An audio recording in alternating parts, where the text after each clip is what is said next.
Hi everyone, hope you are doing well from wherever you are watching this channel, depending on your time zone. Now, Raila Odinga brought a discussion about the impunitive taxes that William Samoei Ruto was imposing on Kenyans.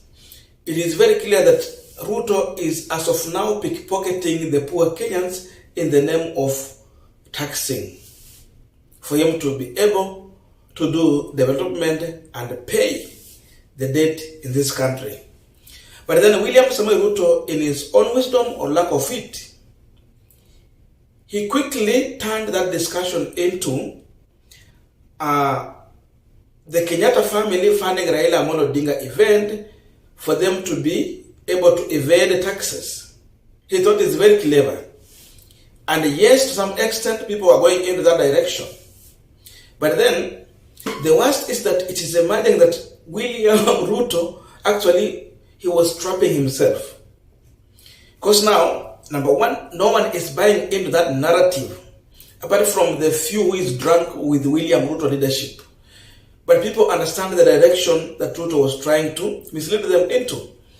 But then, as the discussion about Kenyatta family was kicking off, people in the Mount Kenya region are now regrouping in defense of the Kenyatta family, because now it is turning into a target of a specific family. And as we are speaking now, yesterday, Jimmy Wanjiru went to Kiambu County in a church for a Sunday service, and he used that opportunity to respond to William Samoei Ruto. Let me just quote what he said. Why are you targeting Mama Ngina? Now you are crossing the line, because if you are after his property, who are you? And he continued, hamutatatua mukitafuta mali ya Jomo Kenyatta. That one we will not allow you. There was a reason why Jimmy Wanjiru went to Kiambu. That is home county for Mama Ngina Kenyatta, Uhuru Kenyatta, and Jomo Kenyatta the late. First of all, listen to him. Then from there we will understand what Jimmy Wanjiru and Mount Kenya region are looking for going forward. Hiyo shida hamutatatua mukitafuta mali ya Jomo Kenyatta. Mukitafuta nini? Mali ya Jomo Kenyatta. That one we will not allow. Jomo yuko? Hayuko. Kama muna shida na Uhuru Kenyatta, Uhuru ni Uhuru. Si ndio? Uhuru ni nani? Ni Uhuru. Tafuta yeye. Lakini babake hapana. Jomo hayuko. He is not here to defend himself. Yuko. Na the Bible, Bishop, you tell me. Niambie vizuri. The Bible is very clear. You must defend widows and orphans. Kweli ama si kweli? Mama Ngina si ni widow? Kwa nini mnamtafuta? Kwa nini? Kwa nini? Kijana ingali yuko Uhuru, tafuta yeye. Muachane na hiyo ya historia ya Jomo Kenyatta na mama, hatutaki kusikia. Munaguza sasa live wire, kwa sababu kama munajaribu kuchukua mali ya Jomo Kenyatta, hata mali yetu sisi ni nani? Si kesho itakuwa wewe, kesho kutwa mimi na mwingine. Why? Now, Mount Kenya leaders are now determined to defend the Kenyatta family. And Advocate Wanjiru also had a message for William Ruto. And this is what he said. Nabi William Ruto, stop targeting the Kenyattas alone. Target the Mois and you will be roasted meat. You will be a barbecue. It's only in Kikuyu nation where their own can be targeted without any recourse. But remember, we are taking stock. Now, first of all, before we continue with this conversation, just a quick request for those who are watching and you're not subscribed, please consider subscribing. To our channel subscribers, Samasa, thank you so much. And again, to all our viewers, please give this video a thumbs up. Thank you, and back to this discussion. Now, as you have heard, the statement from Wanjiru is not a mere statement, because now it's coming in with a comparison. And he is not the only person who has talked about the Kenyatta versus the Moi. This statement was also issued by the Jubilee Secretary General, Jeremiah Kioni. Jeremiah Kioni was very clear. Why is it that when Moi retired, William Ruto was in the forefront in defense of the Moi family? And up to now, he has never touched anything from Moi family since he retired. He has always defended the family. In as much they have differed even with the Gideon Moi, Ruto is yet to touch an end of the Moi property. He understands the implication.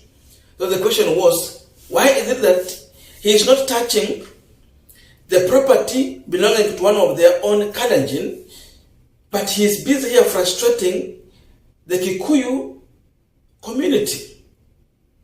Now it has turned into a community issue, but not the Kenyatta issue.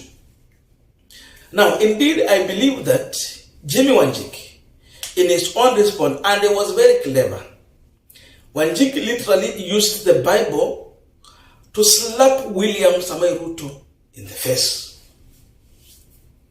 He has done it. Because he went further to quote the Bible, and this is what he said. In the Bible, it is very clear that the poor, the widows, and the orphans must be protected.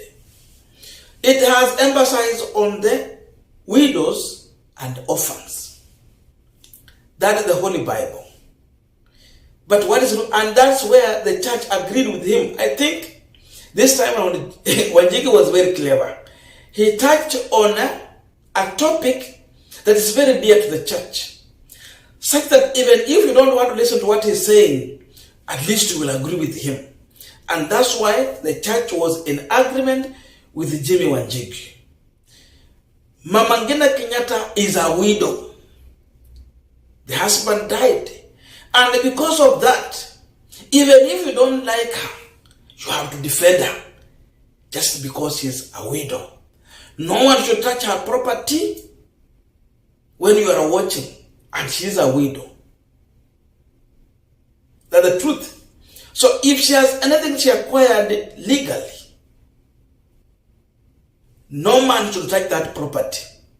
But then, William Ruto, a man perceived to be voted by these people, is going for Mama Ngina Kenyatta properties.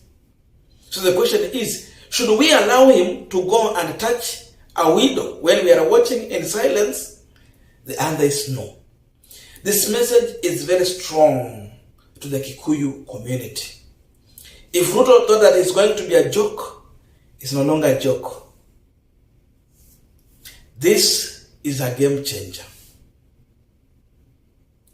Kikuyus, even those who do not believe in Uhuru Kenyatta, those who never took the Azimio direction, are going to start sympathizing with the Kenyatta family, especially Mama Ngina Kenyatta.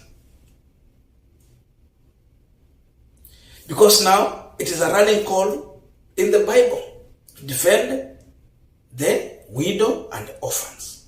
So she's following in that group of orphans. Wengine watasema Uhuru pia anaingia kwa ile group ya widow, group ya orphans. Because now the mother is a widow, so it means the son is an orphan.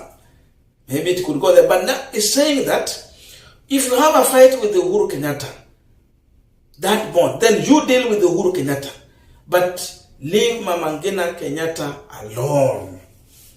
I can tell you, William Ruto is tensed.